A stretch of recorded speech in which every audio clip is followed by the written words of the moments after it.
Hi, what's poppin'? It's your boy Big Rich, Queens, New York City. Saturday afternoon business. Let's get right into it. This news just broke last night. Ladies and gentlemen, come on in, wipe your feet on the rug. Bless the atmosphere, if you may. I just lit up some sour diesel, classic and a fan favorite. You can't beat sour diesel. This is coming directly out of the United States Attorney's Office of the Eastern District of New York. I'll have the link in the description box, as we always do. Let's get right into it. And of course, that's Frankie Loke in the middle. Has nothing to do with the case, but free Frankie Loke. It just so happens to be that Frankie's taking a picture with some of the defendants in the case. Let's get right into it. Captain and 10 members of Associates of Gambino crime family plead guilty to crimes including racketeering, conspiracy, wire fraud, money laundering, and obstruction of justice. Defendants agree to pay over $1.6 million in penalties. Earlier yesterday and throughout the past week in federal court in Brooklyn, 11 members and associates of the Gambino organized crime family of La Cosa Nostra pled guilty to multiple crimes, including racketeering, conspiracy, fraud, obstruction of justice, and related offenses for criminal activities throughout the New York metropolitan area committed as part of an illicit activities of the Gambino family. One additional defendant pled guilty to filing a false tax return. The proceedings were held before United States Magistrate Judge Roanne L. Mann. Yesterday, Andrew Campos, a captain in the Gambino organized crime family, and Vincent Fiore, a Gambino family soldier, pled guilty to racketeering conspiracy, variously admitting their participation in predicate acts of wire fraud, money laundering, and obstruction of justice offenses. Previously, Richard Martino, a Gambino family soldier, and Frank Terrell, a Gambino crime family associate, pled guilty to conspiracy to obstruct justice. Mark Kosage, Benito DiCenzo, and Carlos Cobos Sr., Gambino family associates, pled guilty to wire fraud conspiracy. James Ciaccia and George Campos, Gambino family soldiers, and Renato Barca Jr. and Michael Terrell, Gambino family associates, pled guilty to making false statements in connection with their fraudulently obtaining safety cards from the Occupational Safety and Health Administration, better known as OSHA. John Simonlakich, a former managing director of a construction company, pled guilty to submitting a false tax return. Seth Ducharme, acting United States Attorney for the Eastern District of New York, announced the guilty pleas. Quote, "With these guilty pleas, a dozen members and associates of the Gambino crime family are held accountable for committing a litany of crimes in the construction industry that enrich the mafia at the expense of the American taxpayer, construction companies harmed by their presence, and the U.S. government. The defendants will now have to pay the consequences for their corrupt activities." According to court filings and facts presented during the guilty plea proceedings, Andrew Campos and members of his crew carried out fraudulent schemes to infiltrate the construction industry and earn millions of dollars in criminal proceeds, in part through their operation of a carpentry company, CWC Contracting Corp.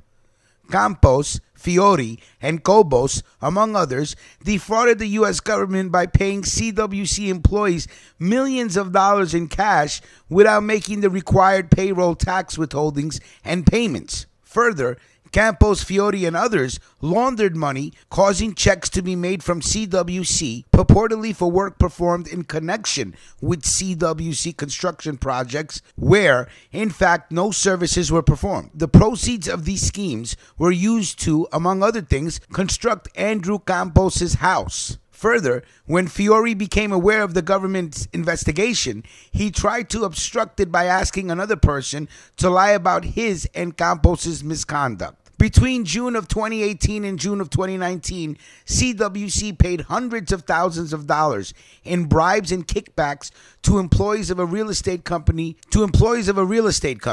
including John Simonlakich, the company's former managing director of development.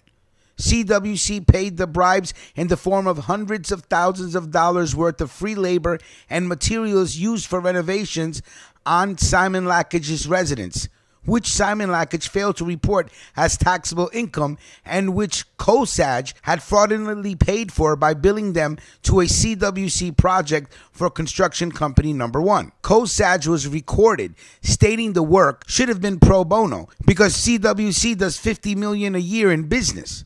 DiCenzo and Fiore performed tens of thousands of dollars of work at a gym for the benefit of an employee of another real estate development company, which they agreed would be fraudulently paid for by billing the work to an unrelated project for that said construction company.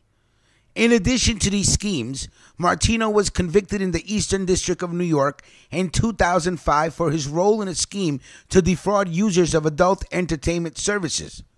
Martino was ordered by the court to pay $9.1 million in forfeiture.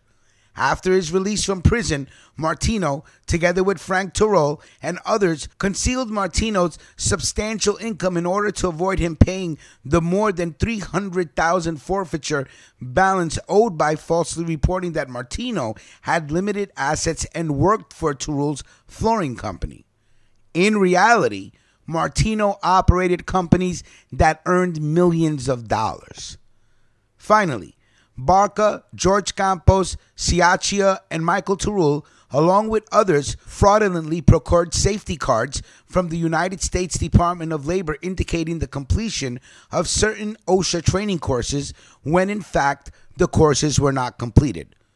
When sentenced, Andrew Campos, Cobos, DiCenzo, Fiore, COSAG, Martino, and Frank Turul each face up to 20 years in prison.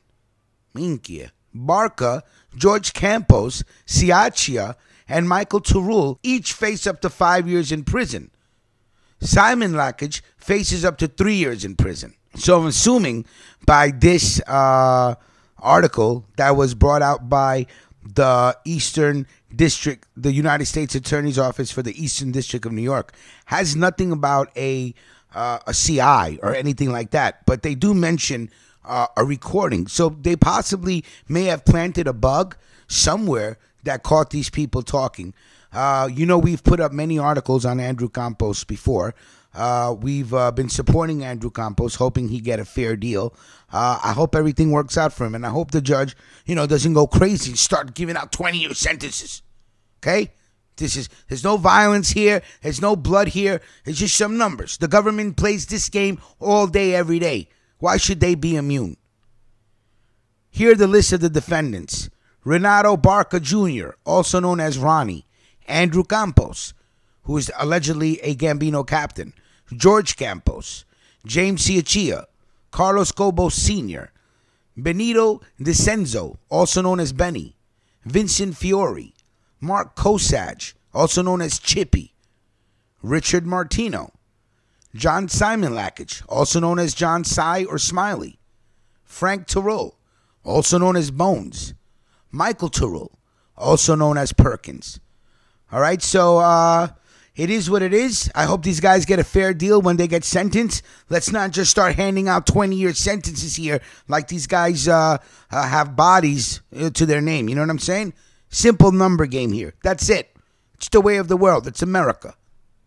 Mob Stories Season 3. Like, comment, and share. Let me know what you're smoking on. And subscribe. We're inching our way towards that goal of 10,000. We thank everybody. Salute. And we will talk soon.